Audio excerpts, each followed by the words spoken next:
د اوکراین پر لفیف د توغندي یو برید جاپان او استرالیا پر روسیې نوي بندیزونه ولګول. سلام ستړي مشئ، پوره حال په ویډیو کې راسره وګورئ.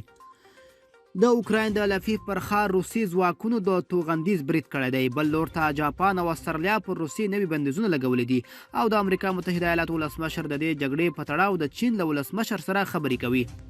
د لفیف ښاروال اندري صافي وایي چې څو توغندي نن سهار د هوایي ډګر د ودانۍ د ساتنې او رغونې په برخه کې ولګېدل چې لوخړې یې پورته کړې.